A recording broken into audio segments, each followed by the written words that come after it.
구매 대행 사업을 막상 처음 시작하면 생각보다 신경 써야 할 것도 너무 많고 기대랑 현실이 너무 달라가지고 힘들게 느껴질 때가 많습니다. 저도 그랬고요. 신경 써야 할 것들을 하나둘 놓치게 되면 내 마켓에서 판매가 되고 있는 그 수많은 상품들 중에 제가 다 알지 못하잖아요. 지적재산권, 상표권, 저작권 이렇게 문제가 되는 상품들이 섞여 들어가는 경우가 생기게 됩니다. 그건 그런데 얼마 되지도 않는 그 매출마저도 마진율이 생각보다 많이 안 나와서 이걸 계속 해야 되나? 이렇게 고민하고 계신 분들이 정말 많을 거예요. 저 역시 그런 고민을 수도 없이 했었습니다. 이번 영상에서는 그런 고민을 하시는 분들께 아주 근본적인 해결 방안이랑 거기에 더 나아가서 도움이 될 만한 유료 자료까지도 일부 제공을 해드리려고 합니다. 우선 구매 대행 사업을 하시는 분들이 가장 힘들어 하시는 걸 정리해보자면 3가지 정도로 요약이 됩니다. 첫 번째, 지식재산권, 상표권 등과 같은 문제가 되는 상품들.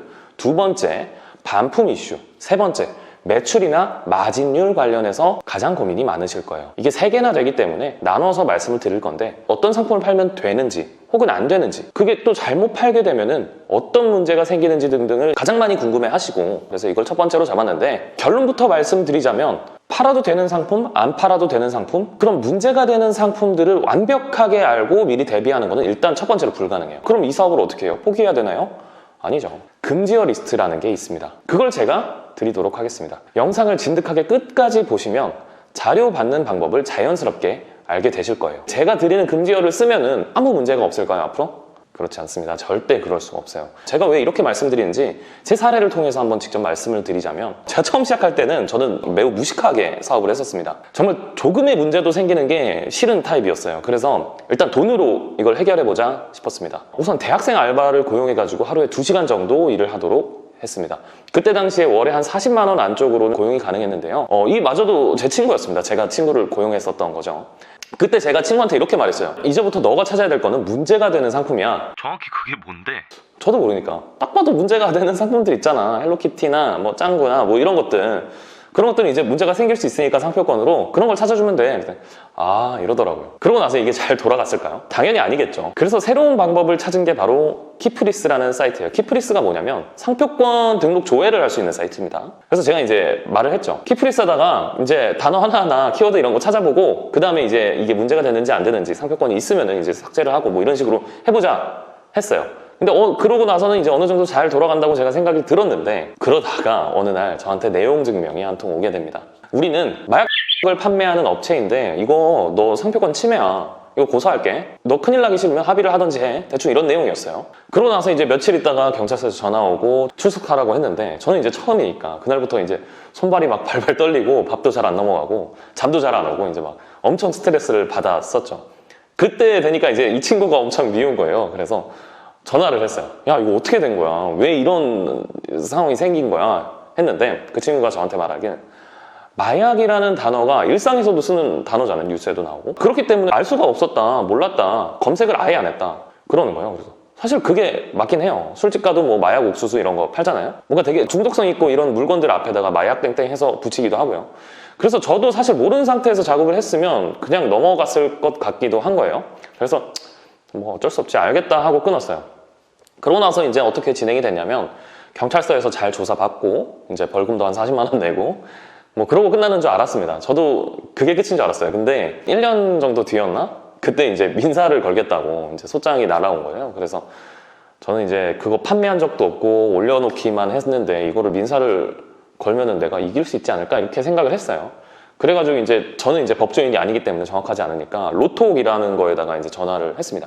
로톡이 뭐냐면 변호사분들 이렇게 중개해주는 그런 플랫폼이에요. 뭐 법률계의 지식인? 이렇게 생각하시면 되는데, 거기다가 이제 상담 신청 같은 걸 해서 한 3만 원 정도 내고 상담을 받았습니다.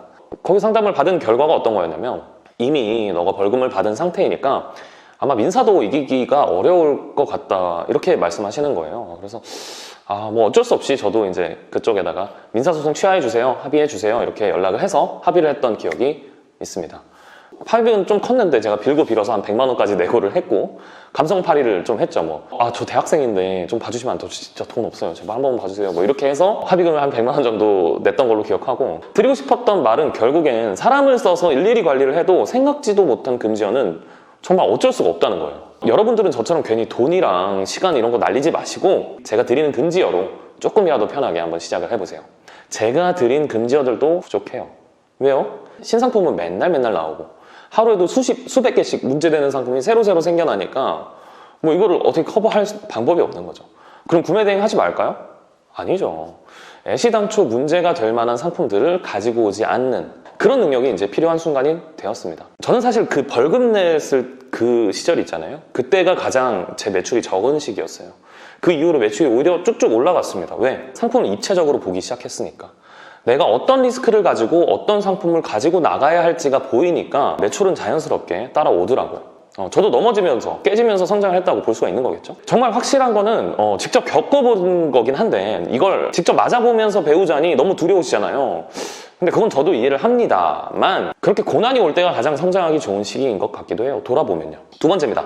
반품이나 취소 때문에 마음고생하시는 분들 정말 많죠. 짧고 굵은 치트키 하나 소개해드리겠습니다. 주문이 들어오면 일단 자동으로 문자를 하나 보내게 됩니다. 저 같은 경우에는요.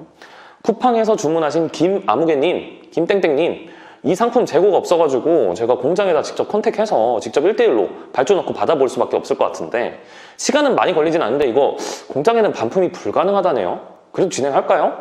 물론 상품에 하자가 있으면 당연히 반품 가능하니까 뭐 한번 말씀해 주세요. 그리고 취소하셔도 됩니다. 품절 처리하면 되니까요. 이렇게 문자를 보낸 다음에 진짜 중요한 건 그 다음 문자예요. 만약에 이 내용이랑 동의를 하시면은 성함이랑 함께 김땡땡 동의합니다. 이렇게만 간단하게 답장 부탁드릴게요. 답장 없으시면 발주 진행 안 하고 기다리겠습니다. 이런 내용을 써서 보내는 겁니다. 이게 굉장히 올드하지만 이게 진짜 직방인 게 만약에 이 고객이 동의를 했음에도 불구하고 해당 상품을 반품이나 취소를 했다 이러면 우리도 오픈마켓에 할 말이 있는 거예요. 이러이러해서 다 동의 끝난 거라서 나는 환불 승인이나 취소 승인 할 수가 없다. 그러니까 내가 이런 동의받은 사실까지 오픈마켓 너네한테 전달을 했는데 직권 환불 처리하기만 해. 보고 있을 거야. 이런 느낌으로 다가가는 겁니다. 이런 식으로 하게 되면 오픈마켓 쪽에서 정산을 해주지도 않고 반품을 해주지도 않는 무기한 연장에 돌입하게 돼요. 그러면 이제 고객한테도 돈이 안 가고 나한테도 정산이 안 되니까 시간만 흐르는 거죠. 그러다가 보면 시간이 많은 우리는 기다리고 고객은 포기를 하게 됩니다. 모든 경우가 이렇게 무기한 연장이 되고 그런 건 아니에요. 저도 지금까지 한 2건 정도만 그랬었던 거고 이런 소소한 팁을 제가 알려드렸는데 이거 활용해 보시면 정말 반품 관련해서는 고민이 많이 줄어드실 수 있을 것 같습니다. 제 세 번째입니다. 매출이나 마진율 관련해서 마음고생하시는 분들이 있으십니다. 솔직히 너무나 많은 사람들이 참여하고 있기도 하고 물론 어려운 시장 맞습니다. 다들 최저가 경쟁을 하고 있는 상황에서 이제 큰 마진을 번다고 생각하는 것 자체가 어불성설인 것도 맞아요. 하지만 근데 또 마진율이 낮다고 안 할 수가 없는 게 계속 시도를 해보고 계속 고민을 하다 보면 또 다른 것을 갑자기 알게 되고 깨우치게 되고 하니까 성장이란 걸 하게 되는 거거든요. 1번이랑 똑같습니다. 마진율은 정말 이 신대륙 꿀통을 발견한 사람이 이제 30%대부터 먹으면서 천천히 내려오는 개념이라고 생각하시면 되는데 그걸 먼저 발견하는 사람이 돼보자는 거예요. 자, 이 상품 한번 보세요. 제가 한번 첨부를 해드릴 텐데 쏠쏠하잖아요. 이 정도 마진율에 이 정도 마진 남기면 이 상품 재고 가지고 판매하는 거 절대 아니거든요. 그래도 이 정도 마진을 챙기는 시장이 아직도 분명히 있다는 거예요. 내 눈에 안 보일 뿐이지. 그리고 마인드 자체를 조금 유하게 가져와 보시는 거 좋습니다. 부업이라면 그냥 부업으로 좀 생각을 하시고 취미로 틈틈이 즐기면서 디벨롭해 나가는 게 정신건강에도 좋고 향후 매출에도 더 좋다고 생각을 합니다. 마진율은 그렇게 해결이 되는데 매출 같은 경우는 정말 근간을 바꿔야 하실지도 몰라요. 저는 반자동을 거쳐서 대량 등록에 정착한 케이스인데 여러분들한테 맞는 그런 소싱법이라든지 상품 등록 방법을 개발하시는 게 좋습니다. 한번 찾아보세요. 반자동이든 대량이든 수동이든 뭐라도 좋으니까 자신한테 맞는 걸 찾아보시기 바랍니다. 아까 벌금 냈다고 했을 때 그때는 저는 반자동을 했었고 반자동도 문제가 생기죠. 그 이후로도 여러 가지 시도를 하다가 결국엔 대량 등록에 안착을 했는데 물론 벌금 낼 때도 반자동 할 때도 월에 5,000원 찍었었습니다. 그 이후로도 매출은 계속 우상향은 했어요. 근데 진짜 느낀 게 많았습니다. 어떤 거였냐면 팁을 한 가지 드리자면 여러분이 지금 하고 계신 어떤 일이든 상관없어요. 그거를 시급으로 한번 환산해 보세요. 그리고 그 시급을 올릴 고민만 해보시면 됩니다. 예를 들면 이런 거죠. 프로세스를 개선해서 일하는 시간을 줄이던지 아니면 뭐 어떻게든 매출을 올리던지 원가를 절감해가지고 이제 마진율을 올리던지 뭐 이런 고민들을 하시게 되는 겁니다.